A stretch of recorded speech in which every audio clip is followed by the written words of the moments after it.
विद्यार्थी मित्रो, आज आपण मागच्या व्हिडिओत आपण स्थूल अर्थशास्त्राचे वैशिष्ट्ये अभ्यासली। आज आपल्याला त्याचा पुढचा घटक म्हणजे स्थूल अर्थशास्त्राचे महत्त्व अभ्यासायचे आहे। तर विद्यार्थी मित्रो, पहिलं महत्त्व आहे अर्थव्यवस्थेची कार्यपद्धती। बघा, यात स्थूल आर्थिक विश्लेषण आपल्याला आर्थिक व्यवस्थेच्या कार्यपद्धतींची तुलना देत असते। विश्लेषण व्यापक आणि गुंतागुंतीच्या अर्थव्यवस्थेतील एकूण आर्थिक चलांचे वर्तन समजून घेण्यास सहाय्य करते।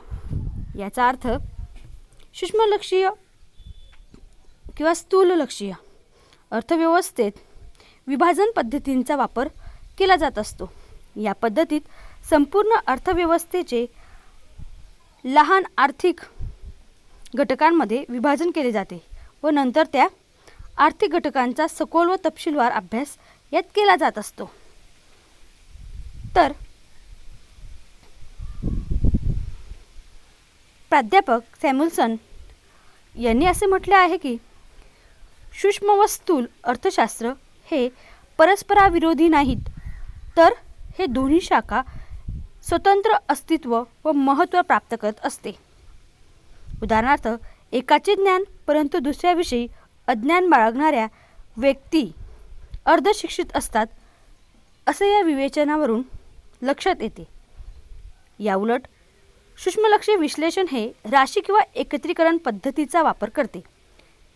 सूक्ष्मलक्षी अर्थशास्त्रात संपूर्ण अर्थव्यवस्थेच्या पातळींशी संबंधित समग्रांचाच म्हणजेच आर्थिक घटकाच्या बेरजेच्या स्वरूपातील एकूण परिमाणांचा म्हणजेच समुच्चयांचा अभ्यास यात केला जात असतो। त्यामुळे स्थूल परिमाण लक्षात घेण्यासाठी एकत्रीकरण पद्धतीचा अवलंब यात केला जात असतो।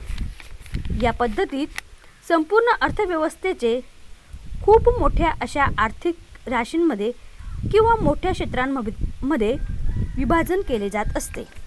हे झालं पहिलं महत्त्व। दुसरं महत्त्व आहे आर्थिक चढउतार।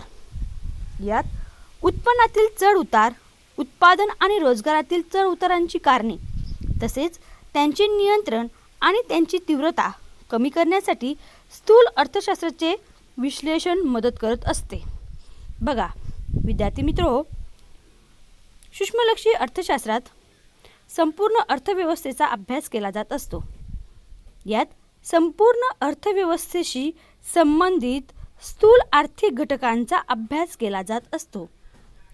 उदाहरणार्थ, राष्ट्रीय उत्पन्न, एकूण मागणी, एकूण पुरवठा, एकूण उपभोग, एकूण गुंतवणूक, सर्वसाधारण किंमत पातळी इत्यादींचा अभ्यास यात केला जात असतो। तर तिसरं वैशिष्ट्य आहे राष्ट्रीय उत्पन्न। यात स्थूल अर्थशास्त्राच्या अभ्यासामुळे राष्ट्रीय उत्पन्न आणि सामाजिक लेखा यांचे अनन्यसाधारण महत्त्व समोर आलेले आहे। राष्ट्रीय उत्पन्नाच्या अभ्यासाशिवाय नवीन आर्थिक धोरणांची मांडणी करता येत नाही। तर याउलट सूक्ष्मलक्षी आर्थिक विश्लेषण हे राष्ट्रीय उत्पन्न, रोजगार पातळी, सर्वसाधारण किंमत पातळी कशी निश्चित होत असते यांच्या अभ्यासाशी संबंधित आहे। तसेच सूक्ष्मलक्षी अर्थशास्त्रात आर्थिक वृद्धींचे सिद्धांत, व्यापार चक्रे, सार्वजनिक वित्त व आंतरराष्ट्रीय व्यापार यांच्याही अभ्यासाशी संबंधित हे विवेचन आहे। पुढचं महत्त्व आहे आर्थिक विकास। यात स्थूल अर्थशास्त्रातील प्रगती अध्ययनातून विकसनशील देशातील दारिद्र्य, उत्पन्न व संपत्तीतील विषमता, लोकांच्या राहणीमानातील फरक इत्यादी समस्या समजण्यास मदत होत असते। हे आर्थिक विकास साध्य करण्यासाठी मदत करत असते। यात बघा, सूक्ष्मलक्षी अर्थशास्त्रामध्ये सर्वसाधारण समतोलाचे विश्लेषण केले जात असते। सर्वसाधारण समतोलामध्ये अनेक समग्र आर्थिक चलांचा, त्यांच्यातील फलनात्मक संबंध व परस्परावलंबन यांचा अभ्यास केला जात असतो आणि संपूर्ण अर्थव्यवस्थेच्या समतोलाचे विश्लेषण यात केले जात असते. बघा विद्यार्थी मित्रो, वर्तनाचा म्हणजे एकाच वेळी सर्वसाधारण समतोलाच्या संबंधित एकूण मागणी, एकूण पुरवठा, एकूण उपभोग, एकूण उत्पादन, राष्ट्रीय उत्पादन, एकूण गुंतवणूक यांच्या आर्थिक प्रश्नाशी व त्याच्या वर्तनाशी संबंधित एकाच वेळी या प्रश्नांचा विकास अर्थव्यवस्थेत केला जात असतो. त्यानंतर आहे पाचवं महत्त्व, अर्थव्यवस्थेची कामगिरी. बघा, संपूर्ण अर्थव्यवस्थेच्या कामगिरीचे विश्लेषण करण्यासाठी स्थूल अर्थशास्त्र मदत करत असते. राष्ट्रीय उत्पन्नाच्या आकडेवारीचा उपयोग दीर्घकाळात अर्थव्यवस्थेच्या कामगिरीचे मापन करण्यासाठीच केला जात असतो. बघा, एका कालावधीतील उत्पादित वस्तू व सेवांची तुलना दुसऱ्या कालावधीतील उत्पादित वस्तू व सेवांशी केला जात असतो. बघा विद्यार्थी मित्र हो, संपूर्ण अर्थव्यवस्थेची कामगिरीचे विश्लेषण यात केले जात असते. यात सूक्ष्मलक्षी परिमाणे किंवा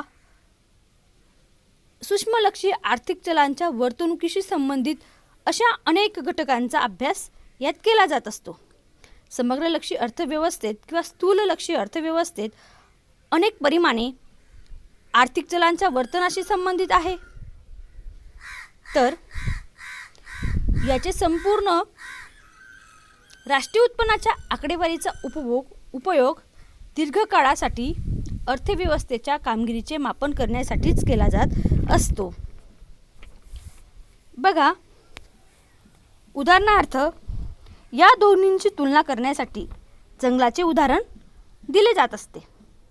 बघा विद्यार्थी मित्रो, जंगलातील असंख्य झाडांपैकी एखाद्या झाडाचा अभ्यास म्हणजे सूक्ष्म अर्थशास्त्र होय आणि जंगलातील सर्व झाडांचा अभ्यास म्हणजे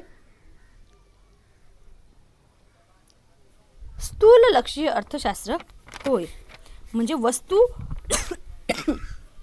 व सेवांची तुलना दुसऱ्या कालावधीतील उत्पादित वस्तू व सेवांशी केला जात असतो. सहावं महत्त्व आहे स्थूल आर्थिक चलांचा अभ्यास किंवा आर्थिक चले. यात अर्थव्यवस्थेचे कार्य समजून घेण्यासाठी स्थूल आर्थिक चलांचा अभ्यास करणे महत्त्वाचे ठरत असते. आपल्या अर्थव्यवस्थेतील मुख्य आर्थिक समस्या व एकूण उत्पन्न, उत्पादन व रोजगार आणि सामान्य किंमत पातळी यासारख्या आर्थिक चलांशी संबंधित हे विवेचन आहे. यात समग्रलक्षी अर्थव्यवस्थेत समग्र परिमाणे किंवा आर्थिक चलांच्या वर्तणुकीशी संबंधित हे विवेचन आहे. यात स्थूललक्षी आर्थिक चलांच्या वर्तणुकीशी संबंधित उदाहरणार्थ म्हणजे राष्ट्रीय उत्पादन, एकूण उपभोग, एकूण गुंतवणूक, एकूण मागणी, एकूण पुरवठा, सर्वसाधारण किंमत पातळी इत्यादींचा अभ्यास यात केला जात असतो. पुढचा घटक आहे सातवा घटक, सामान्य रोजगार पातळी. यात स्थूल अर्थशास्त्र रोजगाराची सर्वसाधारण पातळी आणि उत्पादनाचे विश्लेषण करण्यास मदत करत असते. बघा विद्यार्थी मित्रो, आज आपण प्रत्यक्षात अर्थशास्त्राच्या या दोन शाखा स्पर्धक, विरोधी किंवा एकमेकांना पर्यायी नसून परस्पर पूरक आहेत असे पाहिले. अर्थव्यवस्थेची कार्यप्रणाली पूर्णपणे समजण्यासाठी दोन्ही शाखांचे ज्ञान आवश्यक असते. तर प्राध्यापक सॅम्युएल्सन यांच्या शब्दात सांगायचे झाल्यास, वास्तवात सूक्ष्मलक्षी व स्थूललक्षी विवेचनात विरोध नसतोच. दोन्ही शाखांना स्वतंत्र अस्तित्व व महत्त्व प्राप्त होत असते. एकाचे ज्ञान परंतु दुसऱ्याविषयी अज्ञान बाळगणाऱ्या व्यक्ती अर्धशिक्षित असतात असं म्हटलं जात असतं. म्हणून स्थूललक्षी अर्थशास्त्र हे प्रामुख्याने साधनसामुग्रीचा पूर्ण वापर होतो आहे का, म्हणजेच पूर्ण रोजगाराचा प्रश्न आणि अर्थव्यवस्थेची उत्पादक क्षमता वाढते आहे का, म्हणजेच आर्थिक वृद्धीचा प्रश्न यांच्याशी संबंधित आहे. शिवाय पैशाची खरेदी शक्ती स्थिर आहे का, देशाच्या व्यवहार तोलाची स्थिती देशाला अनुकूल आहे का, यासारख्या आर्थिक प्रश्नांचा उहापोह देखील या शाखेत केला जात असतो. परंतु सूक्ष्मलक्षी व स्थूललक्षी अर्थशास्त्रात अनेक फरक आढळून येत असले तरी या दोन्ही शाखा परस्परांना पूरक आहे असे म्हणता येईल. पुढे बघा, एक चौकटीत पुस्तकाच्या शेवटच्या पानावर म्हणजे 6 पेज नंबर याच्यावर तुम्हाला माहीत आहे का, याच्यात स्थूल अर्थशास्त्र व सूक्ष्म अर्थशास्त्रातील फरक दिलेला आहे. याच्यात पहिला जो घटक आहे तो अर्थ आहे. तर सूक्ष्मलक्षी अर्थशास्त्राचा अर्थ आणि स्थूल अर्थशास्त्राचा अर्थ. पहिला आहे सूक्ष्म अर्थशास्त्र हे अर्थव्यवस्थेतील वैयक्तिक घटकांच्या वर्तनाचा अभ्यास करते. तर स्थूल अर्थशास्त्रामध्ये संपूर्ण अर्थव्यवस्थेतील एकूण घटकाच्या वर्तनाचा अभ्यास करत असते. असे या दोघांचा अर्थ दिलेला आहे. त्यानंतर साधने कोणकोणती आहेत, तर सूक्ष्मलक्षी अर्थव्यवस्थेत वैयक्तिक मागणी आणि वैयक्तिक पुरवठा यांच्याशी संबंधित घटकांचा अभ्यास केला जातो. तर स्थूललक्षी अर्थव्यवस्थेत समग्र मागणी आणि समग्र पुरवठा यांच्याशी संबंधित घटक आहेत. त्यानंतरचा घटक आहे व्याप्ती. तर स्थूललक्षी अर्थव्यवस्थेत वैयक्तिक मागणी आणि पुरवठा, उत्पादन किमती, उत्पादन घटकांच्या किमती, उत्पादन उपभोग, आर्थिक कल्याण इत्यादीशी संबंधित आहे. तर स्थूललक्षी अर्थव्यवस्थेत राष्ट्रीय उत्पन्न, सामान्य किंमत पातळी, रोजगार, पैसा इत्यादी संबंधित आहे. ही झाली त्याची व्याप्ती. पुढचं आहे महत्त्व. आता स्थूल अर्थव्यवस्थेत किंमत निर्धारण, प्रारूपांची निर्मिती, व्यावहारिक निर्णय इत्यादींचा संबंध येत असतो. तर स्थूल अर्थव्यवस्थेत आर्थिक चढ उतार, राष्ट्रीय उत्पन्नाचे अध्ययन, आर्थिक विकास इत्यादीशी संबंधित महत्त्व यात लक्षात येत असते. पुढे आहे सिद्धांत. तर स्थूल अर्थव्यवस्थेत किंमत सिद्धांताला महत्त्व आहे.